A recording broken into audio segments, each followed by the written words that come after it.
नमस्कार दोस्तों, मैं हूँ कीर्ति और मेरे चैनल आओ चले में आप सभी का स्वागत है।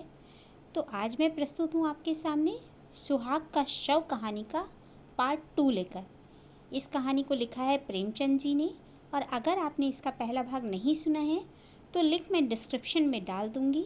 पहले पहला भाग सुनिए, तभी कहानी आपको बहुत अच्छी लगेगी। ये बहुत ही दिल को छूने वाली कहानी है।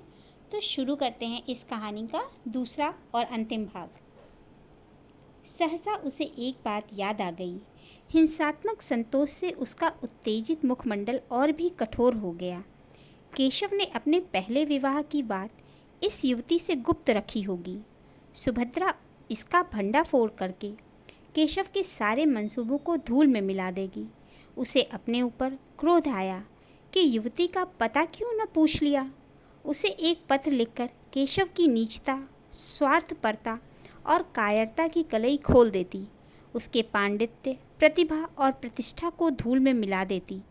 खैर, संध्या समय तो वह कपड़े लेकर आएगी ही। उस समय उससे सारा कच्चा चिट्ठा बयान कर दूंगी। सुभद्रा दिन भर युवती का इंतज़ार करती रही। कभी बरामदे में आकर इधर उधर निगाह दौड़ाती, कभी सड़क पर देखती, पर उसका कहीं पता न था। मन में झुंझलाती थी कि उसने क्यों उसी वक्त सारा वृत्तांत न कह सुनाया। केशव का पता उसे मालूम था। उस मकान और गली का नंबर तक याद था जहाँ से वह उसे पत्र लिखा करता था।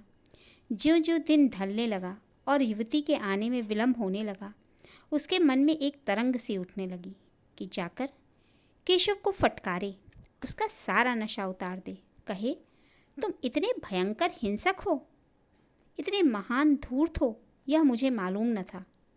तुम यही विद्या सीखने यहाँ आए थे। तुम्हारे पांडित्य का यही फल है। तुम एक अबला को, जिसने तुम्हारे ऊपर अपना सर्वस्व अर्पण कर दिया, यूं छल सकते हो? तुम में क्या मनुष्यता नाम को भी नहीं रह गई? आखिर तुमने मेरे लिए क्या सोचा है? मैं सारी जिंदगी तुम्हारे नाम को रोती रहूं? लेकिन अभिमान हर बार उसके पैरों को रोक लेता। नहीं, जिसने उसके साथ ऐसा कपट किया है, उसका इतना अपमान किया है, उसके पास वह न जाएगी। वह उसे देखकर अपने आंसुओं को रोक सकेगी या नहीं, इसमें उसे संदेह था। और केशव के सामने वह रोना नहीं चाहती थी। अगर केशव उससे घृणा करता है तो वह भी केशव से घृणा करेगी। संध्या भी हो गई पर युवती ना आई। बत्तियां भी जली पर उसका पता नहीं। एकाएक उसे अपने कमरे के द्वार पर किसी के आने की आहट मालूम हुई। वह कूदकर बाहर निकल आई। युवती कपड़ों का एक पुलंदा लिए सामने खड़ी थी। सुभद्रा को देखते ही बोली, क्षमा करना, मुझे आने में देर हो गई। बात यह है कि केशव को किसी बड़े ज़रूरी काम से जर्मनी जाना है। वहाँ उन्हें 1 महीने से ज़्यादा लग जाएगा। वह चाहते हैं कि मैं भी उनके साथ चलूँ। मुझसे उन्हें अपनी थीसिस लिखने में बड़ी सहायता मिलेगी। बर्लिन के पुस्तकालयों को छानना पड़ेगा। मैंने भी स्वीकार कर लिया है। केशव की इच्छा है कि जर्मनी जाने से पहले हमारा विवाह हो जाए। कल संध्या समय संस्कार हो जाएगा। अब ये कपड़े मुझे आप जर्मनी से लौटने पर दीजिएगा। विवाह के अवसर पर हम मामूली कपड़े पहन लेंगे। और क्या करती? इसके सिवा कोई उपाय न था। केशव का जर्मनी जाना अनिवार्य है। सुभद्रा ने कपड़ों को मेज पर रखकर कहा, आपको धोखा दिया गया है। युवती ने घबराकर पूछा, धोखा? कैसा धोखा? मैं बिल्कुल नहीं समझती। तुम्हारा मतलब क्या है? सुभद्रा ने संकोच के आवरण को हटाने की चेष्टा करते हुए कहा, केशव तुम्हें धोखा देकर तुमसे विवाह करना चाहता है। केशव ऐसा आदमी नहीं है जो किसी को धोखा दे। क्या तुम केशव को जानती हो? केशव ने तुमसे अपने विषय में सब कुछ कह दिया है। सब कुछ, कोई भी बात नहीं छिपाई। मेरा तो यही विचार है कि उन्होंने एक बात भी नहीं छिपाई। तुम्हें मालूम है कि उसका विवाह हो चुका है। युवती की मुख ज्योति कुछ मलिन पड़ गई। उसकी गर्दन लज्जा से झुक गई। अटक अटक कर बोली, हाँ, उन्होंने मुझसे यह बात कही थी। सुभद्रा परास्त हो गई। घृणा सूचक नेत्रों से देखती हुई बोली, यह जानते हुए भी तुम केशव से विवाह करने को तैयार हो? युवती ने अभिमान से देखकर कहा, तुमने केशव को देखा है? नहीं, मैंने उन्हें कभी नहीं देखा है। फिर तुम कैसे उन्हें जानती हो? मेरे एक मित्र ने मुझसे यह बात कही है। वह केशव को जानता है। अगर तुम केशव को एक बार देख लेती, एक बार उससे बातें कर लेती, तो मुझसे यह प्रश्न न करती। एक नहीं, अगर उन्होंने 100 विवाह किए होते तो मैं इनकार न करती। उन्हें देखकर मैं अपने को बिल्कुल भूल जाती हूँ। अगर उनसे विवाह न करूँ तो फिर मुझे जीवन भर अविवाहित ही रहना पड़ेगा। जिस समय वह मुझसे बातें करने लगते हैं, मुझे ऐसा अनुभव होता है कि मेरी आत्मा पुष्प की भांति खिली जा रही है। मैं उसमें प्रकाश और विकास का प्रत्यक्ष अनुभव करती हूँ। दुनिया चाहे जितना हंसे, चाहे जितनी निंदा करे, मैं केशव को अब नहीं छोड़ सकती। उनका विवाह हो चुका है, यह सत्य है, पर उस स्त्री से उनका मन कभी न मिला। यथार्थ में उनका विवाह अभी नहीं हुआ है। वह कोई साधारण अर्धशिक्षिता बालिका है। तुम ही सोचो, केशव जैसा विद्वान, उदार चेता, मनस्वी पुरुष ऐसी बालिका के साथ कैसे प्रसन्न रह सकता है? तुम्हें कल मेरे विवाह में चलना पड़ेगा। सुभद्रा का चेहरा तमतमाया जा रहा था। केशव ने उसे इतने काले रंगों में रंगा है, यह सोचकर उसका रक्त खौल रहा था। जी में आता था इसी क्षण इसको दुत्कार दूं, लेकिन उसके मन में कुछ और ही मंसूबे पैदा होने लगे थे। उसने गंभीर पर उदासीनता के भाव से पूछा, केशव ने कुछ उस स्त्री के विषय में नहीं कहा? युवती ने तत्परता से कहा। घर पहुंचने पर वह उससे केवल यही कह देंगे कि हम और तुम अब स्त्री और पुरुष नहीं रह सकते। उसके भरण पोषण का वह उसके इच्छानुसार प्रबंध कर देंगे। इसके सिवा वह और क्या कर सकते हैं? हिंदू नीति में पति पत्नी में विच्छेद नहीं हो सकता, पर केवल स्त्री को पूर्ण रीति से स्वाधीन कर देने के विचार से वह ईसाई या मुसलमान होने पर भी तैयार हैं। वह तो अभी उसे इसी आशय का एक पत्र लिखने जा रहे थे, पर मैंने ही रोक लिया। मुझे उस अभागिनी पर बड़ी दया आती है। मैं तो यहाँ तक तैयार हूँ कि अगर उसकी इच्छा हो तो वह भी हमारे साथ रहे। मैं उसे अपनी बहन समझूंगी, किंतु केशव इससे सहमत नहीं होते। सुभद्रा ने व्यंग से कहा, रोटी कपड़ा देने को तैयार ही हैं, स्त्री को इसके सिवा और क्या चाहिए? युवती ने व्यंग की कुछ परवाह न करके कहा, तो मुझे लौटने पर कपड़े तैयार मिलेंगे ना? सुभद्रा, हाँ, मिल जाएंगे। युवती ने कहा, कल तुम संध्या समय आओगी? सुभद्रा ने कहा, नहीं, खेद है, अवकाश नहीं है। युवती ने कुछ न कहा, चली गई। सुभद्रा कितना ही चाहती थी कि इस समस्या पर शांत चित्त होकर विचार करे, पर हृदय में मानो ज्वाला सी दहक रही थी। केशव के लिए वह अपने प्राणों का कोई मूल्य नहीं समझती थी। वही केशव उसे पैरों से ठुकरा रहा है। यह आघात इतना आकस्मिक, इतना कठोर था कि उसकी चेतना की सारी कोमलता मूर्छित हो गई। उसका एक एक अणु प्रतिकार के लिए तड़पने लगा। अगर यही समस्या इसके विपरीत होती तो क्या सुभद्रा की गर्दन पर छुरी न फिर गई होती? केशव उसके खून का प्यासा न हो जाता? क्या पुरुष हो जाने से ही सभी बातें क्षम्य और स्त्री हो जाने से सभी बातें अक्षम्य हो जाती हैं? नहीं, इस निर्णय को सुभद्रा की विद्रोही आत्मा इस समय स्वीकार नहीं कर सकती। उसे नारियों के ऊंचे आदर्शों की परवाह नहीं है। उन स्त्रियों में आत्माभिमान न होगा। वे पुरुषों के पैरों की जूतियां बनकर रहने में ही अपना सौभाग्य समझती होंगी। सुभद्रा इतनी आत्माभिमान शून्य नहीं है। वह अपने जीते जी यह नहीं देख सकती कि उसका पति उसके जीवन का सर्वनाश करके चैन की बंसी बजाए। दुनिया उसे हत्यारिनी, पिशाचिनी कहेगी, कहे, उसको परवाह नहीं।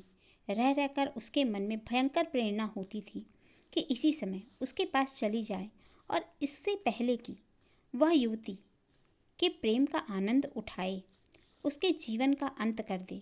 वह केशव की निष्ठुरता को याद करके अपने मन को उत्तेजित करती थी, अपने को धिक्कार धिक्कार कर नारी सुलभ शंकाओं को दूर करती थी। क्या वह इतनी दुर्बल है? क्या उसमें इतना साहस भी नहीं है? इस वक्त यदि कोई दुष्ट उसके कमरे में घुस आए और उसके सतीत्व का अपहरण करना चाहे तो क्या वह इसका प्रतिकार न करेगी? आखिर आत्मरक्षा ही के लिए तो उसने यह पिस्तौल ले रखी है। केशव ने उसके सत्य का अपहरण ही तो किया है। उसका प्रेम दर्शन केवल प्रवंचना ही थी। वह केवल अपनी वासनाओं की तृप्ति के लिए सुभद्रा के साथ प्रेम स्वांग भरता था। फिर उसका वध करना क्या सुभद्रा का कर्तव्य नहीं? इस अंतिम कल्पना से सुभद्रा को वह उत्तेजना मिल गई जो उसके भयंकर संकल्प को पूरा करने के लिए आवश्यक थी। यही वह अवस्था है जब स्त्री पुरुष के खून की प्यासी हो जाती है। उसने खूंटी पर लटकती हुई पिस्तौल उतार ली और ध्यान से देखने लगी, मानो उसे कभी देखा न हो। कल संध्या समय जब आर्य मंदिर में केशव और उसकी प्रेमिका एक दूसरे के सम्मुख बैठे होंगे, उसी समय वह इस गोली से केशव की प्रेम लीलाओं का अंत कर देगी। दूसरी गोली अपनी छाती में मार लेगी। क्या वह रो रो कर अपना अधम जीवन काटेगी? संध्या का समय था। आर्य मंदिर के आंगन में वर और वधू इष्ट मित्रों के साथ बैठे हुए थे। विवाह का संस्कार हो रहा था। उसी समय सुभद्रा पहुंची और बरामदे में आकर एक खंबे की आड़ में इस भांति खड़ी हो गई कि केशव का मुंह उसके सामने था। उसकी आंखों में वह दृश्य खिंच गया जब आज से 3 साल पहले इसी भांति केशव को मंडप में बैठे हुए आड़ से देखा था। तब उसका हृदय कितना उच्छ्वसित हो गया था। अंतस्थल में गुदगुदी सी हो रही थी। कितना अपार अनुराग था, कितनी असीम अभिलाषाएं थीं, मानो जीवन प्रभात का उदय हो रहा हो। जीवन मधुर संगीत की भांति सुखद था, भविष्य ऊषा स्वप्न की भांति सुंदर। क्या यह वही केशव है? सुभद्रा को ऐसा भ्रम हुआ मानो यह केशव नहीं है। हाँ, यह वह केशव नहीं था। यह उसी रूप और उसी नाम का कोई दूसरा मनुष्य था। अब उसकी मुस्कुराहट में, उसके नेत्रों में, उसके शब्दों में, उसके हृदय को आकर्षित करने वाली कोई वस्तु न थी।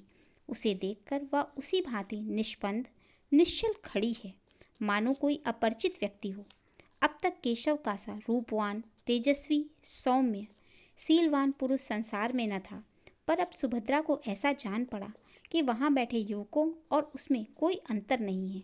वह ईर्ष्याग्नि जिसमें वह जली जा रही थी, वह हिंसा कल्पना जो उसे वहाँ तक लाई थी, मानो एकदम शांत हो गई। विरक्ति हिंसा से भी अधिक हिंसात्मक होती है। सुभद्रा की हिंसा कल्पना में एक प्रकार का ममत्व था। उसका केशव, उसका प्राण वल्लभ, उसका जीवन सर्वस्व और किसी का नहीं हो सकता।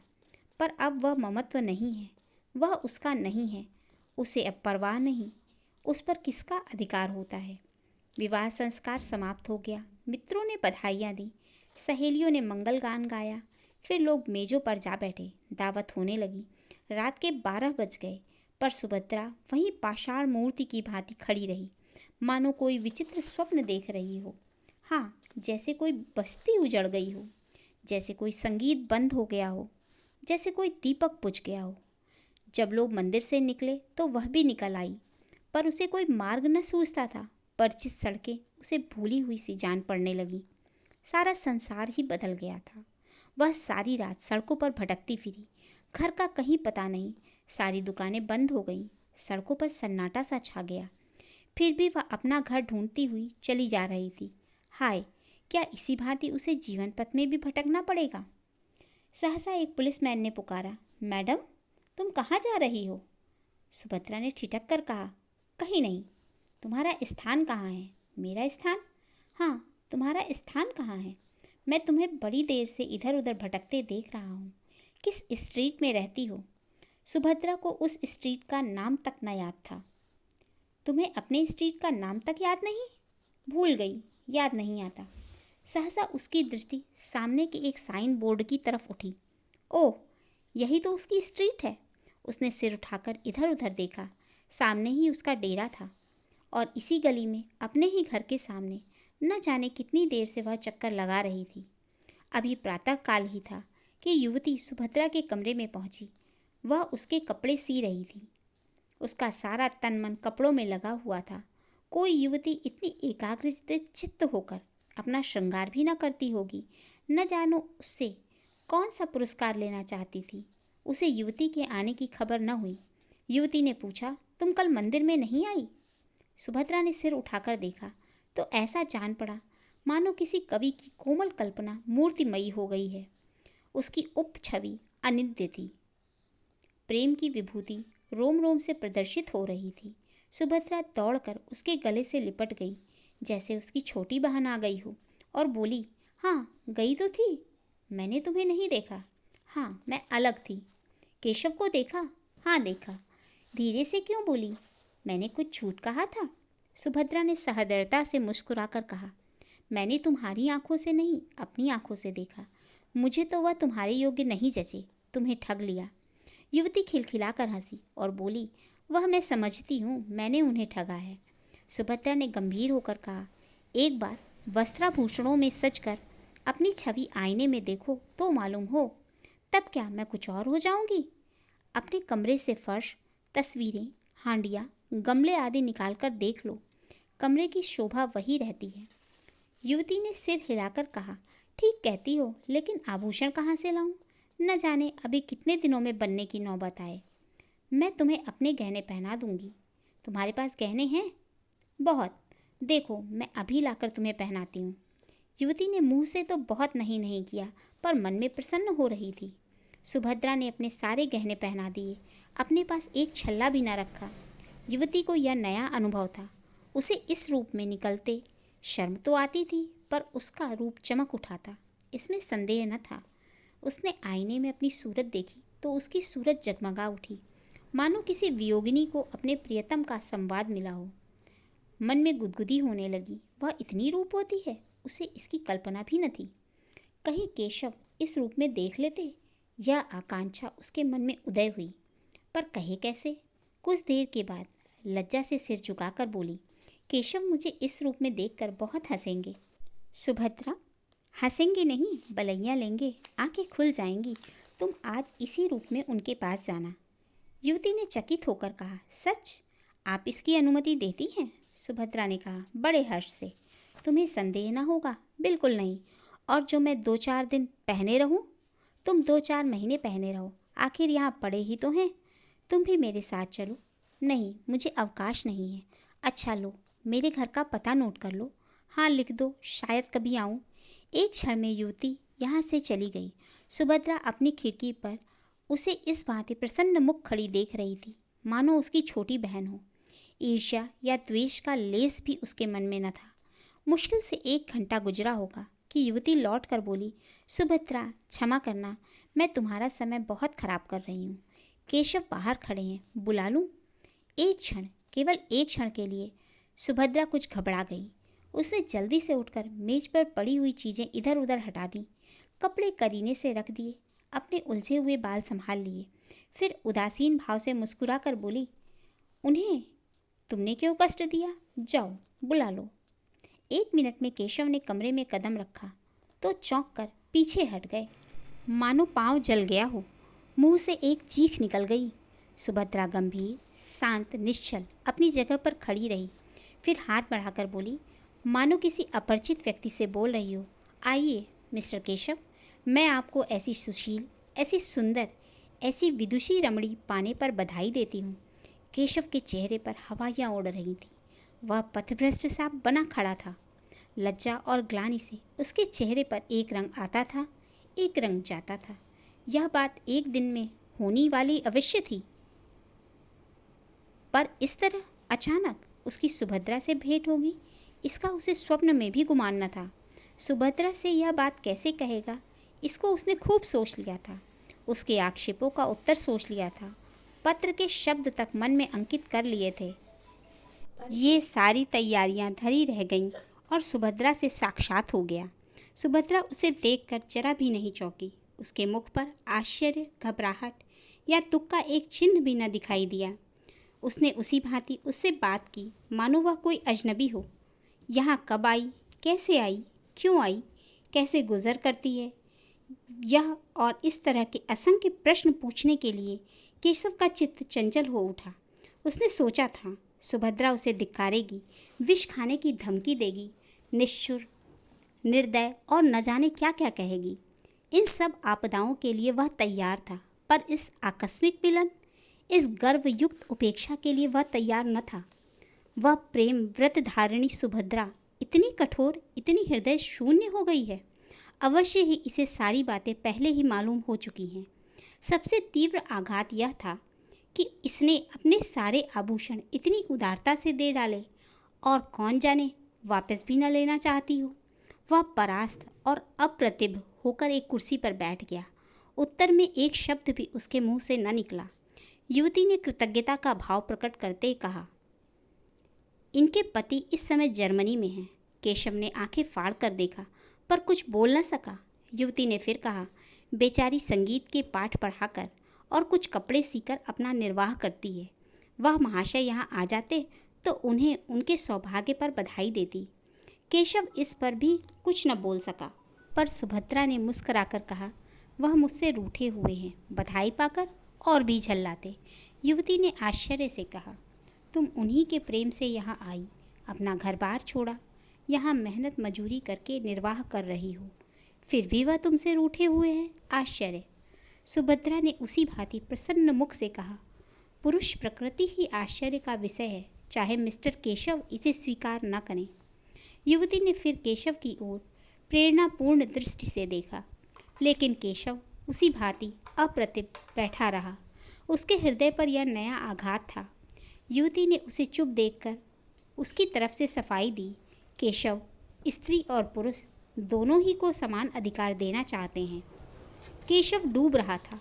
तिनके का सहारा पाकर उसकी हिम्मत बंध गई।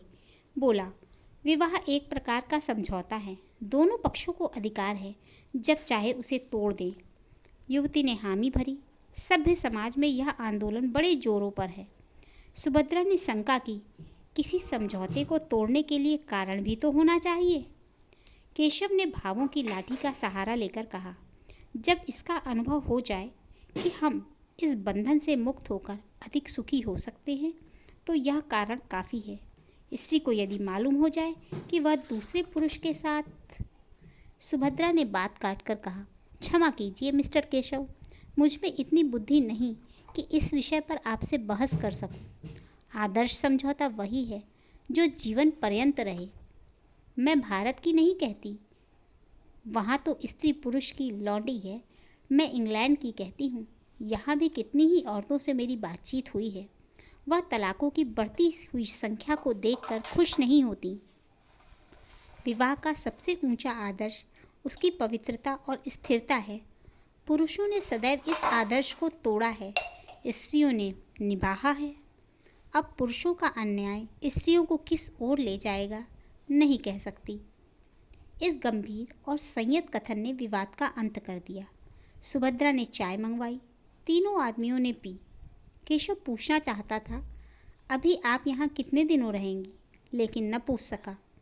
वह यहाँ 15 मिनट और रहा, लेकिन विचारों में डूबा हुआ। चलते समय उससे न रहा गया, पूछ ही बैठा, अभी आप यहाँ कितने दिन और रहेंगी। सुभद्रा ने जमीन की ओर ताकते हुए कहा, कह नहीं सकती, कोई ज़रूरत हो तो मुझे याद कीजिएगा। इस आश्वासन के लिए आपका धन्यवाद। केशव सारे दिन बेचैन रहा। सुभद्रा उसकी आंखों में फिरती रही। सुभद्रा की बातें उसके कानों में गूंजती रहीं। अब उसे इसमें कोई संदेह न था कि उसी के प्रेम में सुभद्रा यहाँ आई थी।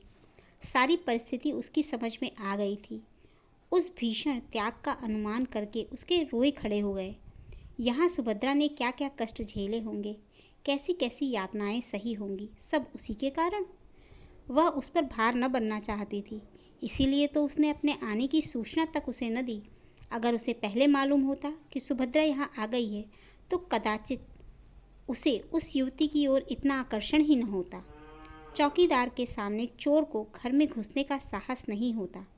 सुभद्रा को देखकर उसकी कर्तव्य चेतना जागृत हो गई। उसके पैरों पर गिरकर उससे क्षमा मांगने के लिए उसका मन अधीर हो उठा। वह उसके मुंह से सारा वृत्तांत सुनेगा। यह मौन उपेक्षा उसके लिए असह थी। दिन तो केशव ने किसी तरह काटा, लेकिन जो ही रात के 10 बजे वह सुभद्रा से मिलने चला, युवती ने पूछा, कहाँ जाते हो। केशव ने बूट का लैस बांधते हुए कहा, जरा एक प्रोफेसर से मिलना है, इस वक्त आने का वादा कर चुका हूँ, जल्द आना। बहुत जल्द आऊँगा। केशव घर से निकला तो उसके मन में कितनी ही विचार तरंगे उठने लगी। कहीं सुभद्रा मिलने से इनकार कर दे तो? नहीं, ऐसा नहीं हो सकता। वह इतनी अनुदार नहीं है। हाँ, यह हो सकता है कि वह अपने विषय में कुछ न कहे। उसे शांत करने के लिए उसने एक कृपा की कल्पना कर डाली। ऐसा बीमार था कि बचने की आशा न थी। उर्मिला ने ऐसा तन्मय होकर उसकी सेवा शुश्रूषा की कि उसे उससे प्रेम हो गया। कथा का सुभद्रा पर जो असर पड़ेगा उसके विषय में केशव को कोई संदेह न था। परिस्थितियों का बोध होने पर वह उसे क्षमा कर देगी, लेकिन इसका फल क्या होगा? क्या वह दोनों के साथ एक सा प्रेम कर सकता है? सुभद्रा को देख लेने के बाद उर्मिला को शायद उसके साथ साथ रहने में आपत्ति हो ही कैसे सकती है? उससे यह बात छिपी नहीं है। हाँ, यह देखना है कि सुभद्रा भी इसे स्वीकार करती है कि नहीं। उसने जिस उपेक्षा का परिचय दिया है उसे देखते हुए उसके मानने में संदेह ही जान पड़ता है, मगर वह उसे मनाएगा, उसकी विनती करेगा, उसके पैरों पड़ेगा और अंत में उसको मनाकर ही छोड़ेगा। सुभद्रा से प्रेम और अनुराग का नया प्रमाण पाकर वह मानो एक कठोर निद्रा से जाग उठा था। उसे अब अनुभव हो रहा था कि सुभद्रा के लिए उसके हृदय में जो स्थान था वह खाली पड़ा हुआ है। उर्मिला उस स्थान पर अपना आधिपत्य नहीं जमा सकती। अब उसे ज्ञात हुआ कि उर्मिला के प्रति उसका प्रेम केवल वह तृष्णा थी जो स्वादयुक्त पदार्थों को देखकर ही उत्पन्न होती है। वह सच्ची क्षुधा न थी। अब फिर उसे सरल सामान्य भोजन की इच्छा हो रही थी।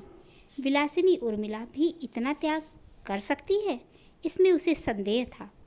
सुभद्रा के घर के निकट पहुंचकर केशव का मन कुछ कातर होने लगा, लेकिन उसने जी कड़ा करके जीने पर कदम रखा और एक क्षण में सुभद्रा के द्वार पर पहुंचा। लेकिन कमरे का द्वार बंद था, अंदर भी प्रकाश न था। अवश्य ही वह कहीं गई है, आती ही होगी। तब तक उसने बरामदे में टहलने का निश्चय किया। सहसा मालकिन आती हुई दिखाई दी। केशव ने बढ़कर पूछा, आप बता सकती हैं यह महिला कहाँ गई हैं? मालकिन ने उसे सिर से पांव तक देखकर कहा, वह तो आज यहाँ से चली गई। केशव ने हकबका कर पूछा, चली गई? कहाँ चली गई? यह तो मुझसे कुछ नहीं बताया। कब गई? वह तो दोपहर को ही चली गई। अपना असबाब लेकर गई? असबाब किसके लिए छोड़ जाती? हाँ, एक छोटा सा पैकेट अपनी एक सहेली के लिए छोड़ गई हैं। इस पर मिसेस केशव लिखा हुआ है। मुझसे कहा था कि यदि वह आ जाए तो उन्हें दे देना, नहीं तो डाक से भेज देना। आप मुझे वह पैकेट दिखा सकती हैं। केशव मेरा ही नाम है। मालकिन ने मुस्कुराकर कहा, मिसेस केशव को कोई आपत्ति तो न होगी? तो फिर मैं उन्हें बुला लाऊं? हाँ, उचित तो यही है। बहुत दूर जाना पड़ेगा।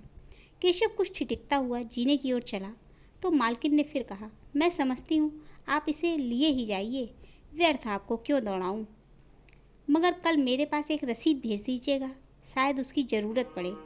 यह कहते हुए उसने एक छोटा सा पैकेट लाकर केशव को दे दिया। केशव पैकेट लेकर इस तरह भागा मानो कोई चोर भागा जा रहा हो। इस पैकेट में क्या है यह जानने के लिए उसका हृदय व्याकुल हो उठा था। उसे इतना विलंब असह्य था कि अपने स्थान पर जाकर उसे खोले। समीप ही एक पार्क था, वहाँ जाकर उसने बिजली के प्रकाश में उस पैकेट को खोल डाला।